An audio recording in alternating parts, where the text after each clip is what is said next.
그렇게 해서 제가 이 15평 정도의 단독주택의 단열재 비용은 약 250만 원이 소요됐고요. 다들 이야기가 조금씩은 달라서 그 이야기들을 듣고서 이제 이러한 방법으로 시공을 하게 되었는데, 이러한 시공법이 잘 된 건지 잘 못 된 건지는 잘 모르겠지만, 뭐 현재까지는 결로가 전혀 생기지 않고 있고요. 예, 안녕하세요. 반갑습니다. 아이샤의 상인입니다. 이번 시간에는 단열에 대해서 이야기를 해보려고 합니다. 여름에는 열기를 차단하고 냉기를 잡아주고, 겨울에는 냉기를 차단하고 열기를 잡아주고, 이 집안을 따뜻하게 쾌적한 상태를 유지해야 되기 때문에 이 집안 온도를 적절하게 유지를 해줘야 되기 때문에 단열이 상당히 중요합니다.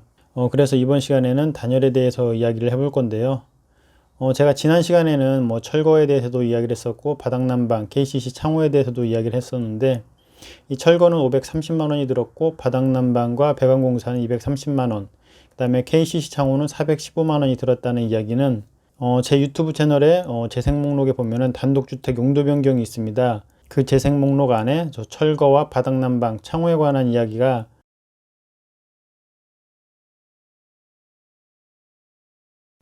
나와 있으니까요. 혹시 관심 있으신 분들은 그 내용을 봐주셔도 좋을 것 같습니다.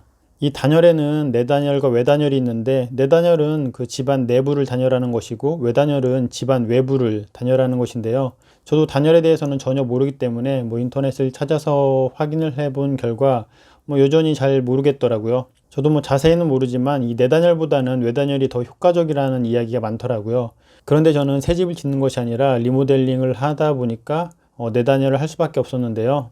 제가 직접 셀프 리모델링을 하다 보니까 어떠한 자재로 단열을 해야 효과적인지 전혀 모르겠어서 뭐 인터넷을 찾아보기도 하고 업자를 통해서도 정보를 얻어보기도 했는데, 이 단열이라는 것이 이 시공자마다 방법이 조금씩은 다 다르더라고요. 그래서 제가 내린 결론은 집을 보온병처럼 만들면 되겠다라는 생각이 들더라고요. 이 보온병은 따뜻한 물을 오랜 시간 동안 잘 보온을 하고 있잖아요. 외부 온도에 대해서도 그렇게 영향을 받지 않고, 그렇기 때문에 보온병 같은 단열을 하면 되겠다라는 생각을 했습니다. 이 열은 크게 세 가지 방식으로 전달이 된다고 하더라고요. 뭐 전도, 대류, 복사. 이 전도는 여러분들이 다 아실 거예요. 이 후라이팬 손잡이까지 뜨거워지는 것이 전도고, 대류는 이 공기나 물 같은 매질을 통해서 열이 전달되는 방법이고요. 이 복사는 뭐 물질 통하지 않고 바로 따뜻함을 느낄 수 있는 것이라고 하더라고요. 그러니까 어떻게 집 내부의 온도가 외부의 환경에 의해서 변화하는지 이제 확인을 했잖아요.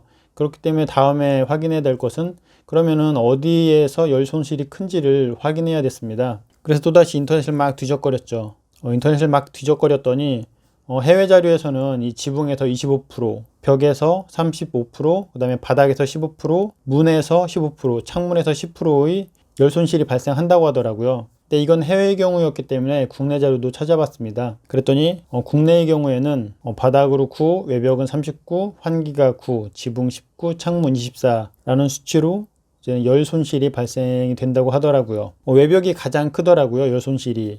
외벽과 창문을 좋은 걸 한다고 하더라도 이 바닥과 지붕으로도 상당한 수치의 열 손실이 발생이 되잖아요. 그래서 저는 바닥과 지붕까지 다 단열을 진행을 했고요. 첫 번째는 바닥 공사를 할 때 스티로폼을 까는데, 저는 아이소핑크 50T짜리를 깔았는데요. 이 다가구나 빌라 같은 경우에는 이 층간 바닥 난방은 하지 않는데, 저 같은 경우에는 이 단독주택이다 보니까 이 바닥 난방을 조금 더 신경을 써야 했어요. 근데 일반적으로는 스티로폼을 까는데 저는 비용이 조금 더 들더라도 아이소핑크를 사용을 하자라는 생각으로 두께 5cm짜리 아이소핑크를 깔게 되었습니다. 제가 아이소핑크는 벽산 제품으로 특허와 1호를 섞어서 사용을 했는데요. 이 40장에 42만 원이 들었습니다. 아이소핑크 한 장 가격은 1,500원 정도가 하더라고요. 저희들이 흔히 보는 그 하얀색 스티로폼은 약 절반 가격에 해당이 된다고 하더라고요. 근데 또 저는 궁금하더라고요. 이 스티로폼과 아이소핑크가 얼마나 큰 열단열 효과가 있는지. 그래서 그 자료도 제가 한번 찾아봤습니다. 그 일반적으로 하얀색 스티로폼을 비드법이라고 하고요. 그 다음에 제가 사용한 그 핑크색 아이소핑크는 압출법이라고 하더라고요. 근데 이 두 개의 차이를 보면은 밀도 차이도 그렇게 크지 않고 열 전도율 차이도 그렇게 크진 않는데, 그런데 이러한 미세한 열 전도율이 단열 효과를 더 좋게 한다고 하더라고요. 그리고 일반적인 스티로폼보다는 이 아이소핑크가 밀도가 더 높기 때문에 같은 열 전도율 기준으로 하면은 아이소핑크가 더 두께가 얇아지기 때문에 이 내부 공간 면적이 더 넓어지는 그러한 효과가 있겠죠. 그러니까 이 단열 효과가 좋은 비싼 자재들을 쓰는 이유는 단열 효과도 좋지만 그와 더불어서 이 공간적인 혜택을 보고자 그러한 좋은 자재를 쓰는 것 같더라고요.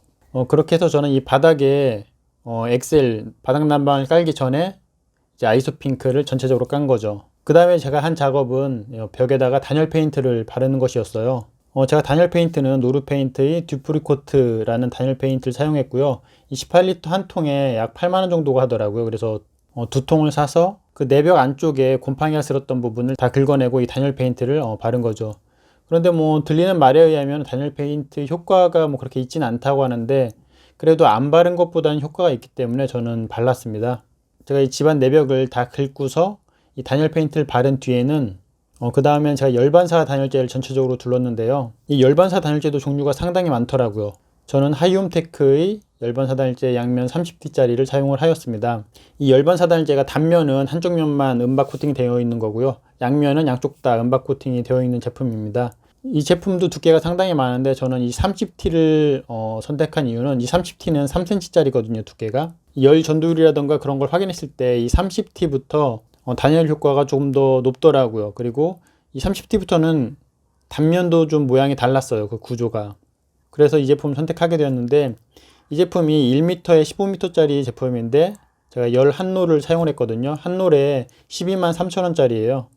그렇다 보니까 전체 금액은 135만원 정도가 들었습니다. 그리고 이 열반사 단열재가 접착식과 비접착식 있다고 했잖아요. 제가 왜 비접착식 제품을 주문을 했냐면은 이 내벽이 깔끔했으면은 접착식으로 해서 딱 붙이면 좋을 텐데 너무 오래된 집이다 보니까 거의 50년 된 집이거든요. 그렇다 보니까 내벽 상태가 너무 좋지 않았어요. 그래서 비접착식 제품을 주문을 해서 이제 탁하로 작업을 하게 된 거죠. 근데 일반적으로 이 열반사 단열재 작업은 그냥 내벽에다만 하는데 저는 천장까지 다 둘렀어요. 천장 같은 경우에는 보통 글라스를 많이 사용을 하는데 저는 보온병처럼 이 단열이 잘 되는 집을 만들고 싶어서 천장까지 열반사 단열재를 쳤습니다. 그렇다 보니까 너무 힘들더라고요. 이게 일반 주택이다 보니까 천장이 그냥 반듯한 게 아니라 이렇게 삼각형인데도 있고요. 좀 약간 뒤틀린 곳도 있다 보니까 이 열반사 단열재를 작업하기가 너무 힘들었어요. 보통은 이렇게 열반사 단열재를 치고 각재를 세우고 최종 마감을 하는 경우가 일반적인데요. 저는 단독주택이다 보니까 너무 오래된 단독주택이고 이 벽 두께가 얇더라고요. 두껍지 않더라고요. 그래서 저는 한 번 더 2차 단열을 해주게 되는데요. 이 목상 작업을 하고서 20T 특호 아이소핑크를 작업을 하게 됩니다. 그리고 제가 열반사 단열재 작업을 하기 전에 페인트 칠을 했다고 했잖아요. 단열 페인트. 근데 단열 페인트 작업을 하고서 이 모든 빈틈은 아이소핑크로 채우고 이 손가락처럼 얇은 곳들은 제가 다 우레탄 폼을 쏴서 모든 틈은 다 막았어요. 그 다음에 열반사 단열재를 작업을 한 거죠. 그리고 열반사 단열재를 다 작업을 한 후에도 열반사 단열재의 이 사이사이가 있을 거잖아요. 이런 것도 제가 다 은박 테이프로 다 모든 틈을 막았습니다. 그 다음에 이제 목상 위에다가 아이소핑크 작업을 할 때에도 아이소핑크를 다 목상 위에다가 작업을 한 뒤에도 아이소핑크 사이도 제가 은박 테이프로 다 틈새를 막았어요. 그래야지 단열 효과가 훨씬 더 좋다고 하더라고요. 그리고 일반적으로는 이 목상을 짜고서 목상 사이에다가 아이소핑크를 재단해서 넣는데 저는 목상 위에다가 꽉 채웠어요. 그냥 집 전체를. 그리고서 은박 테이프로 모든 틈을 다 막았죠. 제가 아이소핑크 20T 특호짜리는 총 118장을 사용을 했는데요. 이 개당 가격이 5,500원입니다.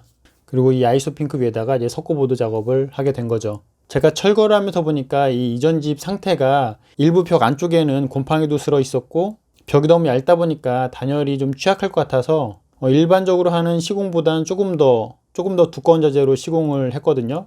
뭐 올겨울이 그렇게 춥지 않아서 그런지는 모르겠는데 다행히도 뭐 큰 문제 없이 지금 따뜻하게 지내고 있습니다. 제가 단열을 직접 하기 위해서 뭐 건축사 설계사 분들과도 이야기를 해보고 업자분들과도 이야기를 해봤는데 다들 이야기가 조금씩은 달라서 그 이야기들을 듣고서 이제 이러한 방법으로 시공을 하게 되었는데 이러한 시공법이 잘 된 건지 잘 못 된 건지는 잘 모르겠지만 뭐 현재까지는 결로가 전혀 생기지 않고 있고요. 단열도 너무 잘 돼서 방을 한번 덮여 놓으면은 상당히 오랜 시간 동안 유지가 되더라고요. 그리고 아까 열 손실 지수를 보면은 이 창문과 문을 통해서도 열 손실이 많이 된다고 나와 있잖아요. 그렇기 때문에 저는 창호에도 신경을 좀 썼는데요. 제가 10곳이 넘는 창호 회사와 통화를 하고서 한 6, 7 군데는 제가 직접 방문을 한 것 같아요. 방문을 해서 견적을 받아보고 뭐 설명도 들었는데, 그렇게 해서 제가 선택한 업체는 KCC 제품이었어요. 이 KCC 제품이 품질 대비 가격이 좋은 것 같더라고요. 약 415만 원이 들었는데, 만약에 같은 사양으로 LG에서 했으면 600만 원이 훨씬 더 넘더라고요. 제가 리모델링을 완성을 하고서 아직 1년이 지나지 않은 상태이기 때문에 정확히 이게 단열이 잘 됐다 안 됐다라고 섣불리 판단할 수는 없지만, 그래도 현재까지는 큰 문제 없이 따뜻하게 잘 지내고 있거든요. 그렇게 해서 제가 이 15평 정도의 단독주택의 단열재 비용은 약 250만 원이 소요됐고요. 이 단열이 된 방화문은 약 20만 원 정도였고, 이 KCC 창호는 415만 원 정도였으니까 약 700만 원이 안 되는 돈으로 이 단독주택의 단열을 한 거죠.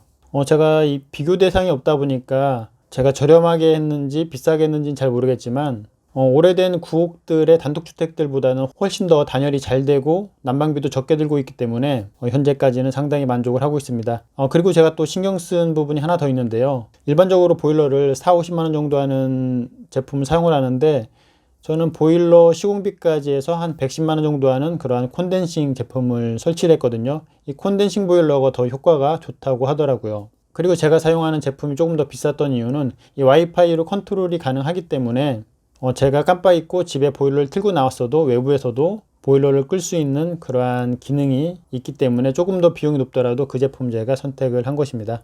이상으로 제가 단독주택을 셀프 리모델링을 하면서 사용했던 단열 자재와 가격, 그리고 공정들에 대해서 이야기를 해보았습니다. 끝.